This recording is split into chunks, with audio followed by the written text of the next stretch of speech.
Alpha 4 has had an update, and it's been added a bunch of new support companies. But here they are, boys. It's basically in the Special Forces doctrine, and it is locked behind specific doctrines. And what are they? First of all, we have the Ranger. So it is binoculars again. I wish it was a different icon, but it is the same icon, but it's got like a little star next to it. I wish it was a different one. Anyway, Rangers. It behaves like a reconnaissance, meaning you can't have this as well as reconnaissance. And it specifically gives you terrain, attack, and defense bonuses. Jungles, plains, mountains, forests, and hills. I didn't know about plains. That's interesting. And it behaves like a regular reconnaissance, which gives a reconnaissance bonus. And as well as the research for recon, it increases it. So if you hover over this, it gives you a breakdown. You can see Rangers are one of the 5 or 6 that are in the list. The next one is Pioneers. Now, these are a replacement to Engineers, but they are specifically based around naval invasions and amphibious maneuvers with extra sprinkle on top of extra fort attack and defense. This one's more contentious because Engineers, when you upgrade them to level 4, they gain additional terrain bonuses of different kinds. So it might even not be beneficial to go Pioneers late game, but Pioneers definitely do give the biggest bonus for doing naval invasions. However, it's not even listed here. Marsh, fort, and river. The amphibious one even isn't listed. By the way, the beauty of these Special Forces support brigades is you can add them onto any division and they don't go towards your Special Forces contribution cap. So if you're doing naval invasions and river attacking, Pioneers are king, even on a tank division. And to top that off as well, you can also have Rangers as a part of other divisions. Be aware, these are considered like cavalry, foot-based support companies, so there is a restriction on speed. Once again, I'm not sure about this, but I think that is the case. It does make a note of 0.6 max speed. That's what I love about these videos, guys. I discover about the mechanics of the game as well. I'm not going to sit here with a massive manual and just be like, let's explain the manual to the game. That's boring. I'm here to explore with you guys. And the final new one is the Airborne Armor. I've never made this one before, but it behaves like a reconnaissance. It can be para-dropped, and it behaves like armor on a paratrooper. And as you can see, it behaves like reconnaissance because it gives a movement speed bonus to everything. We'll come back to that one, but I'm kind of really curious about it because, once again, I've never really built this before. To be fair, I've never actually made paratroopers at all. To summarize really quickly, Rangers can be improved in several ways. You can either get a Finnish-based ski infantry, which gives cold acclimatization, and as well as a specific snow attack and defense bonus. It makes me wonder how effective this would be added on to the Germans when doing Barbarossa, or even for the Soviet Union in Barbarossa. Interesting. Or on the other end, you could either choose between an additional attack and defense bonus for mountains. Be aware they already gain attack and defense bonus for mountains anyway. Oh, it's just defense. Okay. All right. So you could stack that bonus and get even higher by going for one of these two. So either skis and snow or mountain bonus. There is additional bonus here of mountain artillery. So if you have a support company added on or a ranger, it gives a 20% attack bonus for every battalion of artillery. So let me just break that down. So if you have the support company on of a ranger, every single battalion inside of the division will gain an additional 20% soft attack bonus for just that specific battalion. Does that make sense? And they are the bonuses for rangers. So we'll just go for that one. And that'll show you the full breakdown of how you can improve the ranger. Top that off as well, as I mentioned earlier, 200% bonus of reconnaissance also affect rangers. Let's whack on a ranger and see the specific bonuses. So here we have an infantry battalion for France, and then we'll add on a ranger. You see, here is the ranger. So it does look like a reconnaissance, but it's got the little star next to it. So what we do, the easiest way to see the stat difference is you just hover over it. So as you can see here, we're getting defense, we're getting breakthrough, a little bit soft attack, tiny bit of hard attack, reconnaissance is what you'd imagine, plus 1% initiative, which is a bit of a weird mechanic, but initiative increases the speed that you gain planning bonus. It's like radios and talking to each other and communications, but it also affects the ability to go from the reserve into battle quicker. It's something that logistic companies, not logistics, signal companies give as well. Top that off as well, we gain extra soft attack for line artillery as mentioned before, and those are the additional terrain bonuses. If you were to hop on to recon, as you can see, all the bonuses I give are just speed-based ones. So that gives you that added bonus, and plus you're getting double the amount of soft attack that you would normally get by just having a cavalry. So 10% per line artillery versus 20% for reconnaissance. Of course, I'm showing the best possible version of the Rangers anyway. I think Rangers are superior to Special Forces, by the way, because you could just add them onto any division and there's no cap. The stuff that stands out here is the forest attack, hill attack, as well as the plains. I mean, plains attack is amazing. Anything that adds plains attack? I mean, plains attack's awesome anyway, because plains have no penalties anyway, so 5% is amazing. Then the big winner here is that 20% attack and 15% defense on mountains. Mountains are hard to break, so anything that gives you a bonus is a win. Straight up, guys, if I was going to make an imaginary tier list about this, this is superior to cavalry recon in every single way. I want to know one thing though, as I mentioned earlier. If I was to add this on, would it reduce the speed? Yes, it would. So the maximum speed of this division will be 12 kilometers per hour because it's just all motorized trucks. But that's the one downside to Rangers. You are limited by speed. So advisably, if you are going for a fast division, particularly a tank division, not something that I always do, is probably avoid this one, because you are losing speed. So there is one specific big downside, and that is it. Overall though, guys, I think that is an overall net gain. I think this is basically S tier, maybe A tier because it reduces speed, but overall making the best artillery battalion is going to be mad strong now. So for instance, this is an example of the 20%. So if I was to remove the recon, we're losing 16 soft attack. So what it's doing is when the recon is added on, each one of these would usually give a flat amount of, let's say, I don't know, 20 soft attack, I guess. It will gain an additional 4 per battalion. So we're gaining an extra. I'm giving just basic numbers here to show an example of how it would increase. So scientifically, guys, the Ranger is very likely to be an S tier. I might change that at some point, but we'll give that as a quick example. Maybe I'll change that. Maybe things will change. I don't know. We'll see. Once again, I just lean maybe towards A and S because you do lose speed. There is one specific downside, but it is a superior cavalry division. At the end of the day, reconnaissance used to be one of those things you'd avoid because you could kind of put your production into something else that give you more raw stats, and reconnaissance didn't give you anything other than the chance to get better tactics.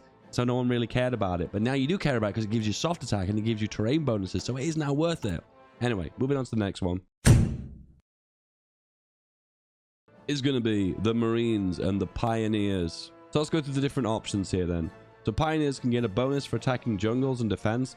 I like this because it's specifically a bonus for certain terrain types, so you can switch out to it at any time, which I think is really cool. If you are fighting in, like, say, Brazil, or I think it's just Brazil, guys, maybe parts of Central Africa as well, this would be beneficial. But however, the supplies there is so bad, it won't make much of a difference anyway. By the way, this improves the Pioneers, by the way. That's the reason why I mentioned that. And the other option is get an additional bonus to amphibious. I mean, why you're attaching this on is specifically for amphibious invasions. So this feels like a no-brainer to me. But overall, I don't know. It's a hard one, this one, because this one obviously benefits a lot of land combat. But then again, amphibious invasions are specifically a niche thing. Engineers were always about amphibious invasions, so we'll go for that one. And I believe they're all the bonuses to Pioneers. So there's another one here, down here. Pioneers gain additional +2 org per line artillery. This is going to make some insanely OP 7.2s if you combine Rangers and Pioneers. Be aware, it's difficult to mix and match special forces because there's specific requirements a lot of countries have, preventing them from having multiple than one tier. I think in 1941, every nation has a decision that costs 50 political power to diversify to 2 rows, but there's only a few nations in the game that can go for all 3 rows. I believe it's UK and USA, I think, but there might be others I'm not familiar with. All right, Pioneers, let's have a look at them. So we'll go for the standard infantry division again. It's kind of a 7.2 basically, but with a little bit more infantry. And here we go, Pioneers. So what is Pioneers doing then? So for every battalion of Marines, you gain plus 15% breakthrough per battalion. So it has synergy with the regular Marines, which makes sense because it's an amphibious support company. You're getting a massive amount of defense, breakthrough, soft attack. You're getting entrenchment because it's technically a replacement for an engineer. It is a little bit more on the pricey side though. It costs infantry equipment, which engineers never used to. And plus, the reason why I was never a big fan of engineers is because they cost additional support equipment. For every battalion of recon, it's 10 support equipment per division. But for every engineer support company, it's 40. I believe it's 40. Let's double check that. Oh, it's 30. But this one is more expensive. It's 40. Okay, all right. So it was 3 times more expensive. Now it's 4 times more effective. Plus, it gives you an additional org per line artillery. However, this does result in a net loss of org. It's interesting that. It makes me wonder if these numbers aren't being added on, which is a common issue that you do tend to find. Yeah. No, I think I know what's happening. Artillery usually reduce your org because infantry increase it, line artillery reduce it. What it's basically doing is reducing the amount that it's reducing by, reducing the reduction, you get where I'm going with this, right? Anyway, pioneers. For the terrain differences, we got a attack for forts, which is nice, but it's kind of what the engineers already do. River movement speed and attack and defense. A lot of people used to bang on about that 25% movement speed for rivers for engineers, and personally I felt it was like okay, it was all right, it wasn't amazing. But now you've got additional attack bonus and defense bonus. Ooh, that looks more appealing to me. Plus the big amphibious bonus. Listen, amphibious invasions are hard to pull off, particularly in some of narrow straits in the world like here as well as here. These are considered naval invasion points, so if you were to move over them, you will suffer from a strait penalty. There's another one around here, I think. There's one here too. Yeah. Then there's a bunch of them in Japan as well. Like here. There's loads of them in Japan, so it's really advantageous to have that as a part of your division. Anyway, regardless, anything that adds amphibious attack will also reduce strait penalties as well, which is really advantageous in those small, more niche scenarios. Take a shot every time I say niche. Anyway, and finally we have marsh attack, 10% attack and 20% extra defense. It's weird to think that it's giving you marsh defense. It's interesting, that, isn't it? And just imagine them in like ghillie suits, like in those like overalls that cover your entire body, and just, I don't know, camoed in the marshes, you know. Once again, it's kind of a more niche thing because there aren't really that many marshes in the game. There's a few of them here. Can we go terrain map mode? Yeah, you can see that they're kind of this black color here. There's a bunch of them in Belarus, a little bit in Germany in the northwest, a little bit in Italy as well. Once again, I suppose if you are finding these regions, it would benefit you. I hate when you find a terrain that is very rarely exists in the game though, so it's just like you're not really going to use it very frequently. But once again, it's nice to have. Take a shot. Overall, pioneers are awesome. I just tend to find that their effectiveness is just based upon where they're going to be fighting in the world. Once again, if you're a fan of engineers, which I know you guys love engineers, this is an engineers plus some more so of, and it's, for the most part, it's kind of great. It's a little bit more expensive. I'm thinking between B and A tier here. However, it is really good. So we'll go for an A tier for pioneers. They're really good. They're engineers, but a little bit better, but a little bit more expensive. To be fair, I find myself as tanks doing naval invasions because I hate roleplay. No, but seriously though, naval invasions with tanks is a 99% penalty when you land. At least this will reduce the penalty by about 10%, so they'll actually project some of their stats when doing a naval invasion, which I suppose is something, I guess. If you look at a tank here, so look, naval invasion, it's 11%, which is actually not too bad, to be fair. I think in the real world, though, that number will be significantly higher based on terrain penalties as well. Anyway, regardless, yeah, pioneers, A tier. The new support company, the paratrooper. I'm the most interested in this one because, once again, I've never played around with this yet, so this is going to be fun. And here we go, the airborne armor. This one's a little bit more difficult to define how effective or not effective it might be. There aren't any extra bonuses for them as a part of the paratrooper tree.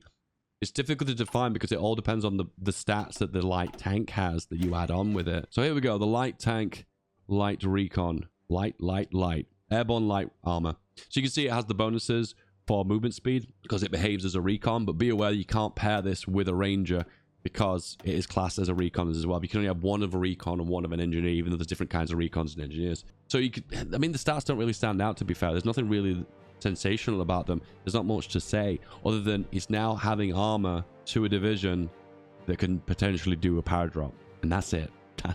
There's two kinds of paratroopers. There's ones that land and then potentially hold and do a significant amount of damage and fight front lines, and then there's the throwaway paratrooper, which is usually like one battalion of paratroopers, and you kind of drop them in rapid succession in multiplayer as a kind of either a distraction, a way of quickly capping a nation, or tilting a player until they quit. 9 times out of 10, from my experience, I've only seen the throwaway paratrooper. And if you're going to add light tank recon on this, light tank airborne recon, so many words, it's only going to be a part of the fighting paratrooper. But due to the special forces cap, you're kind of limited of how many of these you can even have. Once again, I'm not a big fan of the cap on special forces. There should be a more realistic penalty than just a fixed specific number. But overall, look, now this is a division that can power drop. See this icon here? Basically means it can be parachuted. But if I was to add on, can we add on that would make it not power drop? I don't know, maybe artillery?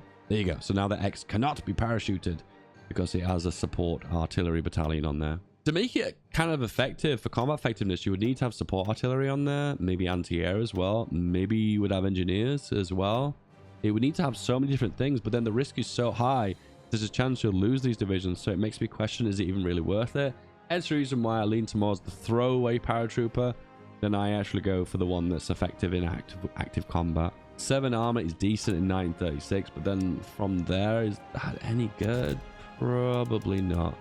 We had a bit of armor on here. Sloped armor, for instance. We get the armor up to 56. That's actually not too bad. It's cast armor, isn't it? But then if we were to add on light recon, airborne light armor, so many words. We now have 13 armor. Was it 13 before? I don't even know. But anyway, there you go. I think out of all of them, I think this is definitely the weakest. I think it's very situational because you're using it as a power drop, to hold ground, to deal damage. Roleplay perspective, this is so cool. Listen, I know you guys in your chair role-playing. Yeah, roleplay. Yes, this is cool. But from an actual game mechanic standpoint, these are hard to work with to make effective. And it'd be devastating for me to power drop one of these after I put so much money into it for it to die instantly. That would destroy me. So I really wouldn't want to do that. And in that case, I am not a fan of light tank, airborne, recon, tank, light tank division. Yeah, I think probably these are the weakest. Honestly, hand on heart, the two new ones they've added, Rangers and Pioneers, they are boss. They are amazing. I would always have them as a part of a 7-2 division. So something like this. I mean, this is just amazing. Look at the stats on this. It's amazing. This is an infantry division that does so much damage and has so much terrain capabilities. This is amazing. But of course, you can go higher than this with support, extra soft attack. For a 936 division, obviously, realistically, that's not possible because you need to have 2 special forces branches. But overall, this is so strong. I love it. I love it. I love it. But we're not done yet.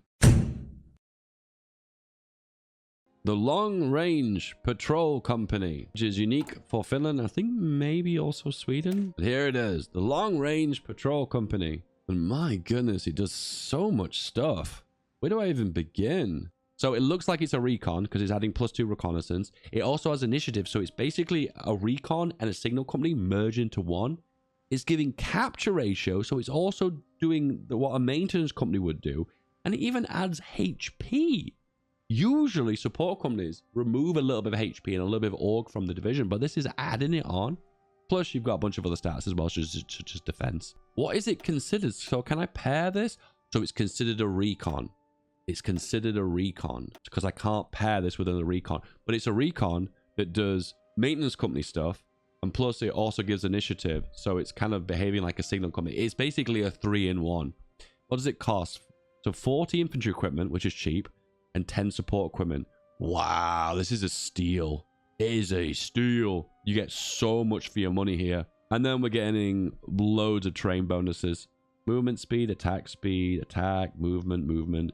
Interestingly enough, Finland gains the Long Range Patrol Company, which gives movement speed in desert. The Finnish desert. I'm learning new things. The only downside of this is that you can only do this if you are the country that qualifies for it. But overall, the bonuses are all amazing. They're all about survivability. Initiative lets you get into battle quicker. And if you're against the Soviet Union, of course, you never want anyone not to be in battle in reserve. Also, capture ratio is really great because you don't have a lot of equipment as Finland anyway. And reconnaissance can become more effective on the defensive if you're selecting a defensive strategy. So that would be really handy. Plus extra recon. Sorry, plus extra HP. Making the divisions more robust overall. Is there any downside to this? I guess it's reducing the speed because it's technically classed as a walking support company, isn't it? It doesn't specifically say a speed limit. I have a feeling that this is not restricted to speed. Yes, it is. But it's the slowest speed. It's even slower than cavalry. But then again, is this a crap tank? Let's just find out. Let's go for a single motorized. We don't even have motorized. Finland, you have the first truck. But for some reason, I still need to research it. Okay. Boom. 12 kilometers an hour. If I had the long range patrol, it drops it down to 6.4. So it behaves as a cavalry recon. So you're still getting some speed, but they are technically on horseback. Long range, my ass. I don't know what to say because this behaves like several other support companies. So what if I was to pair it with those support companies that it's replacing anyway? So we go long range. It gives signal companies, so I can boost the initiative even more. And then it also gives capture ratio, so we can go for maintenance companies, giving a mighty capture ratio of 20%. So you can double up the stats even further if you wanted to. Why would you want to do that? I don't know. The capture ratio will be worthwhile as Finland. For the signal companies and the initiative, overall, I mean, this is a straight win. The only real downside to this is you have to be one of the specific nations in question. And I suppose you're getting the speed penalty. It sits between S and A, to be fair. It is really good, though. But we're not done yet. Oh, no, we're not done yet. There's another one.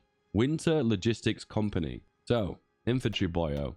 Winter Logistics. It's logistics. But can you pair it with the logistics? Yes, you can. So it's not like engineers and recon. You can add them even more stats. So this is giving a massive boost to cold acclimatization. Top that off as well. It's also giving snow defense and snow attack by a massive eye-watering 25%. So imagine these as like ski battalions, ski support companies that give extra skis and stuff to the division, so they help them out. It's kind of like the Rangers with the snow bonus, but can you pair it with the Rangers as well? Yes, you can, which additionally gives you an extra bonus for snow. So the snow bonus is going to be through the absolute roof. You know what, guys? I think this is a cool idea for a video. That means your combat effectiveness in winter in Finland is going to be eye-wateringly high. You're gaining here a 25% attack bonus, and with this one, you're gaining a 15% bonus. Wow, the stats are so huge. Everyone talks about Finland, how you can stack, but this is just insane. Oh, it's there. 40% attack bonus in snow. Why isn't there an icon for this? 45% movement bonus in snow. That means you move faster in snow than you would in planes. Maybe. And 45% defense bonus in snow as well. That actually means that when the Soviets invade you in winter, they're just not going to be able to break you, are they? Wow, this is so strong. The fact that you can stack it with Rangers is massive as well. Are there any other bonuses that I'm missing? No, it's pretty straightforward. It gives some nice stats as well. I mean, you get an extra big chunky amount of defense, soft attack, breakthrough. 14 soft attack is pretty big too. Giving HP. It's 40 infantry equipment, which is relatively cheap, and 10 support companies, so it kind of is the same price as a recon.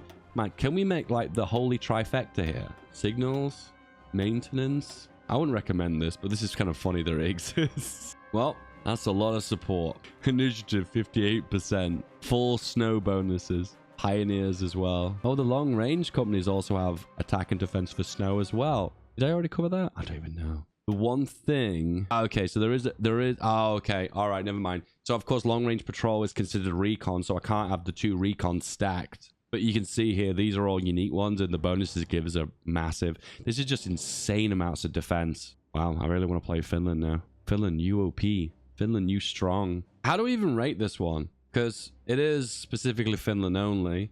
It is a specific snow bonus. I think it'd probably be a B tier. It's good in that one scenario when it applies. But then for everything else, yeah. The stats are great. It's cheap. Loads of cold acclimatization. Loads of snow bonuses. But once again, if you're not in those one instances where it applies, it is kind of null and void. Now there you go, boys.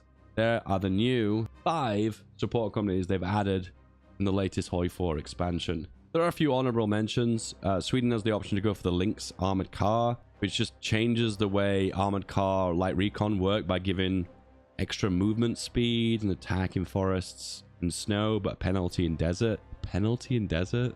Why? Also, as well, if you go for this Sami bonus here, it gives extra snow bonus and hill bonus, movement speed for light recon. I suppose that's okay, I suppose. After doing a little bit of digging, it looks like all the new Scandinavian nations have that winter logistics company. Now you can support like you've never supported before. Anything I've missed, let me know in the comments below. If you want this more kind of content from YouTube, don't forget to like and subscribe. From that, have a good day. If you want another video, give this one a click. I'll see you soon. Bye-bye.